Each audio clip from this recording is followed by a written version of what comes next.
Hey everybody, thanks for a good turnout today, and I hope everybody's enjoying Ethics Week, and hopefully you're in the right place. This is parliamentary efficiency, or you can make your meetings shorter. My name is Nick Weil. I'm one of the attorney advisors at the Office of Open Government, and the Office of Open Government ensures compliance with the Open Meetings Act. As Director Allen was talking about in the last hour, we advise and advocate toward the fair and efficient processing of requests and the publication of records under the Freedom of Information Act of 1976. And both of those statutes that are our jurisdiction basically have regulations. And one subset of the OMAs, of the Open Meetings Act's regulations, is parliamentary training. If you were in Director Allen's program last hour, you heard about that. And so I'm honored to talk about parliamentary law and how to use it as your friend instead of it adding complexity. What inspired me to do this is that many meetings, whether or not they have lawyers in them, many people feel like complexity or legalese or complexity for its own sake to impose that rules of order, that parliamentary rules are meant to impose order on the situation, on a meeting, instead of it being a tool for efficiency, for getting through the rhythm of the meeting, as Susan Leahy says. And by the way, I'll mention Susan Leahy. This is not a parliamentary procedure 101 course in an hour. That would be impossible. I'm assuming that everyone in here knows about what motions are, amendments are, seconds, that they've been in some sort of deliberative meeting. If you want to learn about the most common motions, if you want to learn the basics of parliamentary law, Susan Leahy's 1 hour video on the portal is really good. If you see it, stick around through the credits. There's kind of an Easter egg in the credits, and it's amusing. So I'm going to focus on a couple of common sense tricks, reforms, common sense reforms. I hope this program will be entertaining, and you'll see it pay off on the back end with meetings that are smoother without being stricter. Please chat your questions or Q&A. I think I've got everything open here, and I'll refer to them from time to probably at the end.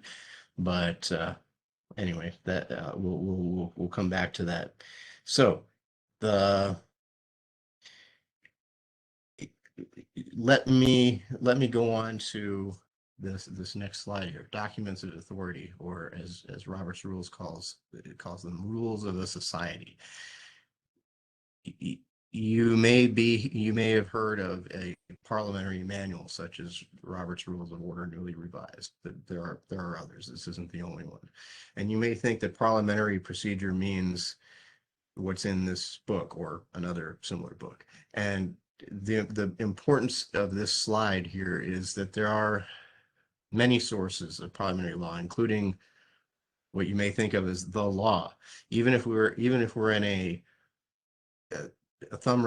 local thumb wrestling association, we may have our bylaws, we may have our Robert's Rules or manual, we may have a very complex system of parliamentary law applicable to our body, but we still have to follow statutes and regulations. That's the first line on the hierarchy here. You still have to follow the law. Your body, if you're a DC public body, you may have been created by statute or a mayor's order, and that mayor's order may prescribe that you have to have meet in a certain way. You elect your officers in a certain fashion.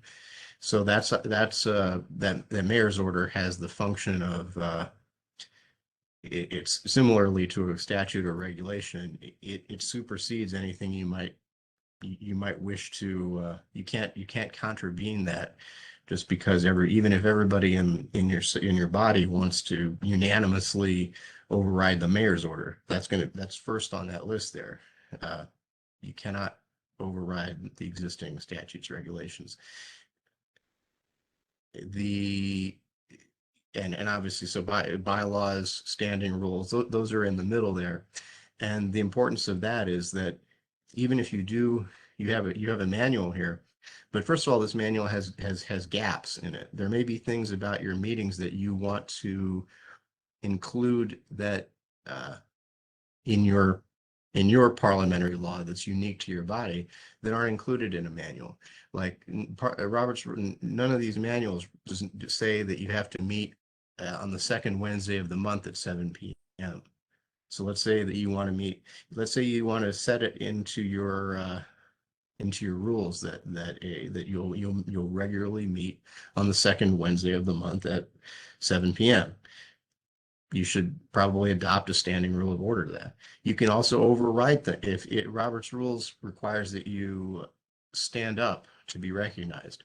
Maybe especially in the virtual meeting environment, or maybe all the members of your body aren't able to stand up, or you don't want to you don't want to force people to be put in the position of having to stand up to be recognized by the chairperson. You can override that with one of these items that's a standing rule of order. Maybe you'll even make that a bylaw. Maybe it's important enough to make it a bylaw. And finally, and here's where we're getting into the meat of saving time. Custom, that last item there. Custom is unwritten. It's an unwritten tenet of parliamentary law it ranks below the others, but it's nonetheless completely legitimate. So, for example, a lot of groups will have a custom of waiting a few minutes to start. Maybe they wait 8 to 10 minutes for, maybe 15 minutes for late arrivals. Who would have thought that in DC there'd be traffic unpredictably? So I'm not here to scold anybody for arriving late. I'm not here to scold any bodies, any deliberative bodies, public bodies, for waiting for late arrivals. That's very nice of you. And if you've adopted that as a custom, guess what? You've probably adopted that as part of your parliamentary law. But I am here to suggest a way to save that time and make your meeting run more efficiently when when you do acquire your quorum.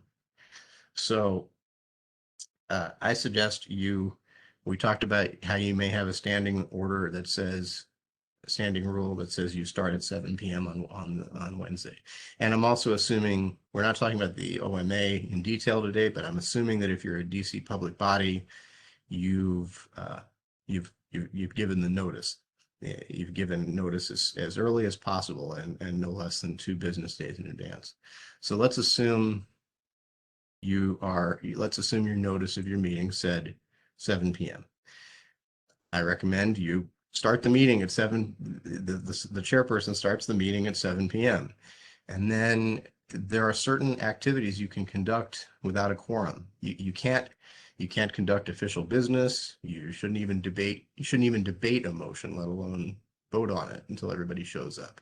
But you don't need a quorum to start the meeting and then take a recess to wait for the quorum. So a lot of groups, whether they're DC public bodies, or this applies to if it's a charity or a union, or like I said, your thumb wrestling association, an amateur sports league, whatever. A lot of groups will have an opening ceremony of some sort at the start. They'll either have a moment of silence, or they'll say the Pledge of Allegiance, or they'll say there's at least one DC body I know that starts with a land acknowledgement, which I really like. They recite an acknowledgement of the indigenous lands that what's now called the District of Columbia has trammeled on and colonized. And so this opening ceremony, you can just get it out of the way before the quorum, if the quorum is late in arriving, that's okay. get the opening ceremony out of the way, and then take a recess until the quorum trickles in. And then when you're ready to go, you're ready to go. The chairperson brings it right in, and you get started. And one last thing about the opening ceremony suggestion: make it something that people would want to show up on time for. Maybe do a rotating one member each week, a different member or group of members does the group song and with a kazoo. Maybe there'll be a show and tell, and you rotate one or two members each time can do a show and tell, something that people would want to show up on time for. And if they don't, no problem. You can still, do official business when they do. But in the meantime, you've gotten your opening ceremonies out of the way. All right, let's unanimous consent. This is one of the I wish I heard this phrase ever outside of Congress. They use it quite well in Congress. And the point of a unanimous consent or a general consent, Robert's rules, I think, uses that term more, is that if you've got an uncontroversial matter, such as the approval of the minutes from last time, maybe a ceremonial resolution to wish happy birthday to somebody who's turning 100. It's unlikely that anybody's going to disagree. So if somebody's turning 100, maybe the chairperson will say, without objection, $10 from the Treasury will be allocated to a birthday cake for member so-and-so next week. Hearing no objection, so ordered. And you move on to the next thing. You don't have to make the motion, wait for a second, wait for everybody to unmute themselves, make it a whole production. Unanimous consent is a fantastic way, is the best way to move along through actions in the board that aren't in your meeting that aren't controversial. And I'll come back to there's an exception where roll call, and nowadays in the virtual environment, if you're a DC public body, you have to take votes by roll call. We'll come back to that later. But in hopefully one of these days, face-to-face meetings, what passes for normal times, keep unanimous consent in the back of your mind, especially if you want to serve as a chairperson. That's a great way to save money. Or save time. Time is money, or mime is money if there are any Smile Hat fans.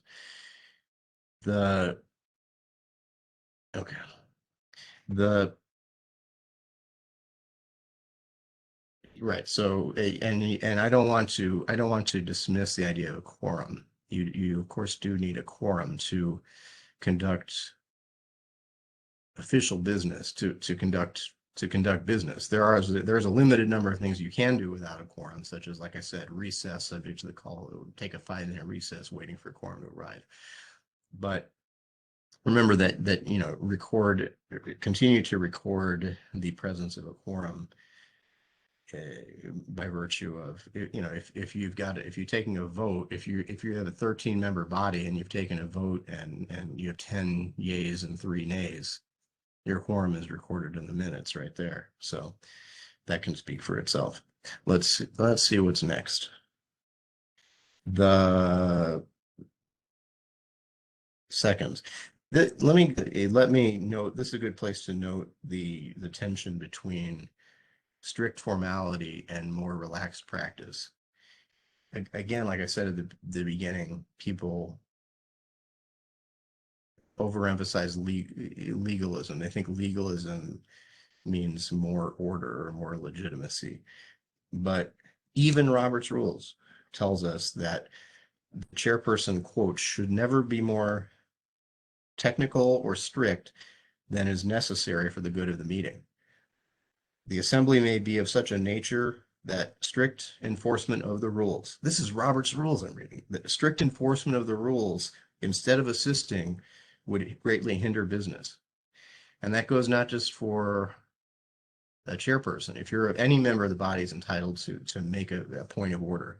And sometimes groups are worried that if we get too relaxy with Robert's rules, then somebody who knows their Robert's rules, if we don't make a point of constantly educating our members on the parliamentary manual, then somebody who does know it backwards and forwards is going to drag some obscure motion out of the back and undermine all of our work and commandeer the meeting and they'll run everything. To those people, I say, and again, quoting Robert's rules here, in ordinary meetings, it is undesirable to raise points of order on minor irregularities of a purely technical character, if it is clear that no one's rights are being infringed upon and no real harm is being done to the transaction of business. And there's a final quotation I like about this that I assume Chief Counsel Barton authored this. I apologize if it was someone else in the office or someone else altogether. But if you're a DC public body, you're bound by our regulations, of course. 10408.1 says a public body shall be clear and simple in its procedures and avoid invoking the finer points of parliamentary law when doing so would obscure the issues and confuse the public. And of course, even if you aren't a DC public body, if you're a charity or something, you're of course more than welcome to follow that good advice as well. All right, let's go on to seconds. Seconds are one of my bugaboos. Seconds are taken way too seriously, given way too much gravitas in the exercise of parliamentary procedure. So the only thing that a second exists, the concept of a second does, is protects the body from having to waste time on something that only literally one person is interested in debating. If the motion is called up, if one member gets recognition and they make a motion and it isn't seconded and they start talking and they're talking and they're talking, someone can raise a point of order and say, wait, this wasn't seconded. And then if it does, if it does turn out that there was only the one, see, in other words, it's a rare situation that a motion would, a lot of times people will second a motion because they want to debate it, not because they're in favor of it, but because they want it to be brought up and shot down. Like, the member who every week, every month, this member wants us to allocate $300, $3,000 for the new swing set. Maybe a member will second their motion. So, okay, finally, we have enough people here, I think, who are opposed to the swing set. I'm going to second that so we can bring it up and shoot it down so we don't have to talk about this swing set anymore, at least maybe for the rest of today's meeting. You can always bring it up in the future. But so seconds, so don't put in I would recommend that you don't put in your minutes, list who seconded a motion, first of all, because that ascribes to them affiliation with the motion that they might not want. Just because somebody seconds something doesn't mean they're in favor of it. It just means they were at least one other person who wanted to talk about it in the first place. And a second, if the chair forgets to, wait for a second, if no one seconds the motion, and it turns out you go ahead and you talk about it and you debate it, guess what? You've got your second implicitly because more than one person was interested in talking about it. It's too late to raise it as a point of order at that point, once two people have expressed interest in at least debating the motion. So seconds don't need to be so deep. And you don't need to wait for chair's recognition to second. I'd rather not hear the chair asking for, is there a second? Anybody can just call out second. No, you can interrupt. You don't need it. Chair recognition, and get on with it. Get on with the debating the substance. Okay. Have I adequately told you how much I dislike seconds? So what's going on next here? Make sure I read everything that's important. Yeah, okay. And the last thing on this on seconds is if a motion is made by two people or more at once, like let's say a committee introduces the motion, or it's been moved by member so and so and member so and so, you don't need a second. You've got your second implicitly. Okay. Enough about criticizing seconds. Now, um, here's a chat point from John Paul Hayworth. That is a great point about seconds. We typically record seconds because of an understood need to know who is involved in motions. To the extent that maybe the attendance is recorded anyway, I'd come back with the same rejoinder. Being involving the person who makes the second in the motion, maybe it's unclear how they want to be involved in that motion. So I'm not sure what involved means, but thank you for chatting about it. I love talking about seconds, as you can tell. But interrogate that, what you mean by involved there. And all right, so next slide here is speaking without recognition. This is the fun part. I mentioned there are times that you don't have to be recognized by the chair, and this is, again, saving time. You don't need to be recognized by the chair to second. You don't need to be recognized by the chair to raise a point of order. A point of privilege, which is like a point of privilege is such a Madam Chair, in fact, you can even interrupt I'm pretty sure, for a point of privilege. Madam Chair, we can't hear in the back. I can't hear in the back here. I assume the other members can't because of the siren or the air conditioning is too loud. It takes precedence over any substance because it's important to the rights of all the members to be able to hear. So you can interrupt for a point of privilege like that. That unanimous consent I mentioned. What if the chair is wrong and there isn't unanimous consent?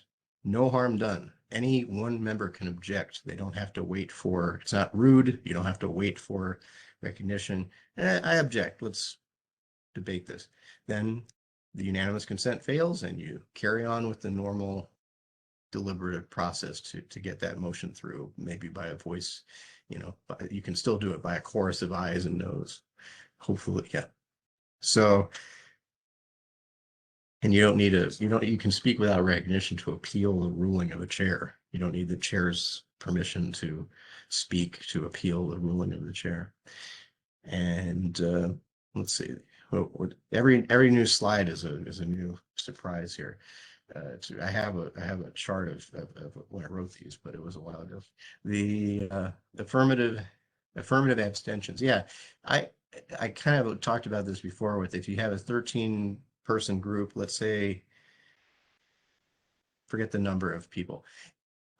I suggest that you don't hold, first of all, it takes up time. You don't hold people accountable for abstaining affirmatively, abstaining on the record. I would take votes if possible, like even if it's a roll call vote, all in. Let me try this again with a voice vote, like let's say when we're back in person. All in favor say aye. Chorus of ayes. Opposed? No. There's a no over there. Any abstentions? It's an oxymoron, and it deprives the member of the right to remain silent, as it were. I don't mean to give it some sort of constitutional weight, but abstaining means abstaining. Abstaining means you don't want to take a position on it. And usually that person isn't going to count towards quorum anyway. So there's not a sort of a legal reason or a substantive reason why you would want to record that. So I recommend that you let people abstain without having to speak and abstain themselves and then have them recorded in the minutes. If necessary for quorum, maybe you can have a category of voting present or something like that. That's for your individual. As long as you have the quorum for your business, for the business you're taking, if it's a 13-member body, it doesn't matter whether it was 11-2 and 1 or 11-2 and I don't know because we don't report abstentions. Either way, you had your quorum and we have a decisive result. You don't need a motion to adjourn. I like the way Bega Chairwoman Hutchison does this. It's just you get to the end of the order of business. There's nothing else, I put a bookmark in Robert's rules for this. You don't, when it appears that there's no further business, uh, instead of waiting or calling for a motion to adjourn, the chair can just announce that the meetings, maybe the chair could say without objection, because we're through with our business, the meeting adjourns. Or if you've established a definitive end time, let's say in your bylaws, let's say the bylaws require that the meeting can't go beyond 2 hours without a unanimous vote. You know, when you get to that 2 hours, the chair can just announce the meeting. You don't need a motion to adjourn for that. Now I'll skip this. I'll skip these other things. RONR and DCMR. Oh, and I read you the quotations about hyper-technicality. All right, now so now I get into, well, what do we have to do? Advanced DC public bodies are required to include their agenda. I want to make sure I read you what I need to read you here. Are required to include their agenda in their meeting notices, and you see the quotation there for, and it may be even, again, if you're a private body, if you're a charity, include agenda and include details too, especially if you're going to have let's say a complicated written resolution, like whereas our favorite member is member Baker, and whereas member Baker turns 100 next month or October or whatever, and whereas member Baker has served the community, therefore resolved, member Baker shall be awarded a birthday cake and a such and such. You might want to write that all out in the agenda so that people know what they're voting on, as opposed to having to waste time or spend time reading it throughout the meeting, maybe multiple times if it gets amended. And what do you have to do about a virtual meeting? So especially nowadays, you don't, virtual meetings are allowed, even the permanent open meetings. I know the Open Meetings Act has had a couple of concessions for the public health emergency and the public emergency. And but even in the permanent version of Open Meetings Act, you're allowed to meet by video conference. You have to have certain openness. You have to, in normal times, again, you have to let the public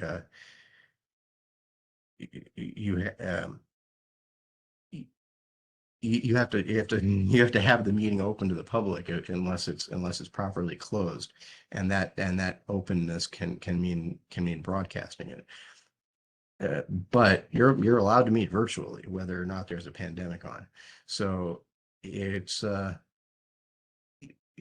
I would suggest that you don't take time passing a bylaw allowing yourself to meet virtually. It undermines the legitimacy of your meeting virtually. The law the statute, remember that first line, the law already provides that you can meet virtually. So you don't need to spend time. If you have a bylaw, obviously, that says you can't meet virtually, then you obviously need to obey that. But let's see here. Oh, an emergency meeting. An emergency meeting, of course, must open with a statement that explains, I'm quoting, explains the subject of the meeting, the nature of the emergency, how public notice was provided. But of course, that would be true of a face-to-face meeting as well. So that's nothing special about a virtual meeting. If you had a in-person but emergency meeting that you weren't able to notice up in advance because of some grave urgency, you would have to announce the nature of the emergency. So okay, let's go on to here. Other parliamentary maneuvers that you do have to do. Again, any procedure prescribed by legislation or regulation, and I mentioned that. Minutes should use a consistent level of formality and detail. They don't have to transcribe every point of debate, but they should be predictable in form. And I have some law this is a letter this is an OOG letter interpreting sort of what do you need in your minutes. So I like this, so I'm going to read it out loud. Although not verbatim transcriptions, quote, minutes of the meetings of DC public bodies must be detailed enough to provide a full record. They have to, quote, allow the public to gain a complete understanding of the topics discussed and the actions taken by the body's members. And there's a regulation subsection on this as well. There's a regulation saying that you have to provide, that the minutes have to provide, quote, the date, time, and place of the meeting, the names of members of the public body recorded as either present or absent, and any motions, including amendments, all votes taken, and general description of all matters considered during the meeting. So I hope that that would address our participants' concern about who's involved in motions, because especially if you're a DC public body, you have to provide a good script of who was around, even if they were, silent during the discussion of a motion. Treasurer's reports, I won't spend time. I'll save you the time and won't spend time on that. But treasurer's reports have to often be audited. I was no bragging, but I was the treasurer of the Swedish club in college. So and I was terrible at it, and so I hadn't gone to law school yet and didn't appreciate the legal significance of minutes, audits. So movements, we're almost done here. Good. Movements privilege. This is one more thing. This is another. It could be a time saver, but it's a something you have to do if you follow Robert's rules as your parliamentary authority. There's no friendly amendments in Robert's rules. A friendly amendment, as I understand it, and as a lot of bodies use it, is, let's say the member, again, our hypothetical member introduces a motion to allocate $3,000 towards a new swing set. And they get to talking, and sure enough, everybody does seem to want a swing set, but maybe $3,000 isn't enough. They got to dig, you got to dig holes, you got to use cement. You don't want the children to be injured, and so 3,000 isn't enough, and so everybody wants to allocate. Sorry, I'm guessing $10,000. So maybe the original movement, the person who made the motion might say, okay, everybody says I'm hearing 10,000. I'll just friendly amend my own motion so that it's to strike 3,000 and insert 1,000 or 10,000. That's not technically allowed under Robert's rules. It still has to go through the same amending procedure. Meaning, you can, if you watch Susan Leahy's video again on that, first and even a second degree amendment is allowed under Robert's rules. And I'm not an important slide of the acknowledgments here. These are some sources for you. If you want to hear more about complaining about seconds, I love that. My wife went to Michigan State, so go green, go white, however that works. And thanks to every one of my OOG colleagues for their really supportive and active participation and feedback preparing this. It's been a long time in the making, and parliamentary law has been by the way, I say parliamentary law versus procedure.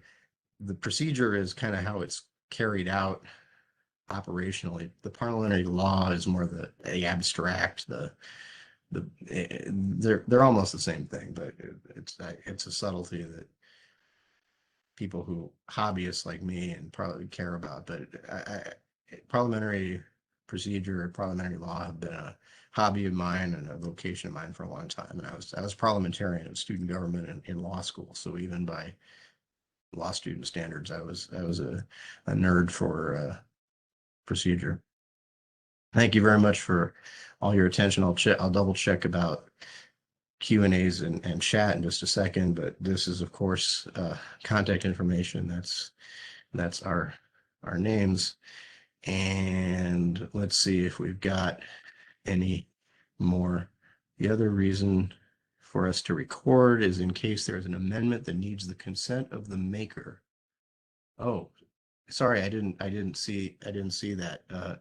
John Paul Hayworth about, sorry, maybe I'm not, I won't say everybody's names because I don't know if that's I mean, not that anybody would be embarrassed to be here, but I'll just treat everyone anonymously from now on. But to record is in case there is an amendment that needs the consent of the maker and second to be included as friendly. I know there are other issues with the concept of friendly amendments as well. Someone else contributes, can UC be invoked when quorum isn't required, i.e. on a preliminary matter? What if the chair invokes UC knowing that likely objectors aren't yet present, i.e. the chair has stacked the deck? That is an excellent and very nuanced question. And to the extent that I don't want to on the fly analyze DC law for you. I can follow up with you on that. And also this talk is not only directed at DC public bodies. So maybe, your charity might be under a different regime altogether. But I know that Congress uses, and this may be part of what incites this question. Congress uses UC frequently when there's only one or two members in the hall. Everyone has behind the doors agreed on a particular very complicated measure, perhaps, and then one member comes in and says, I ask unanimous consent that the members have the 3 days to revise their remarks, and then such and such is passed as amended, and such and such is passed as amended.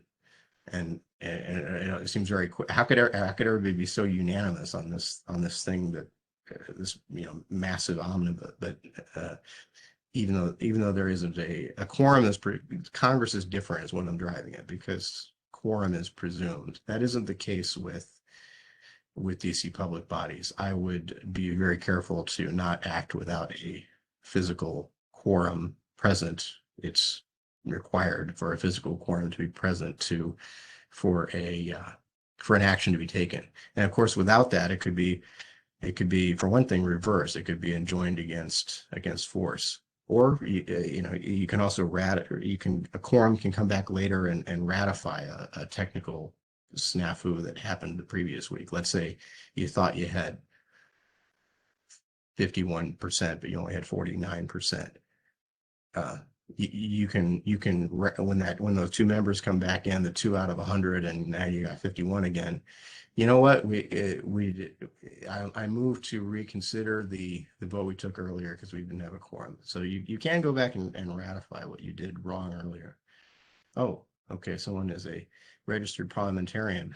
There's also, there's the National Association of Parliamentarians. There's the American Institute of Parliamentarians. They have their own manuals.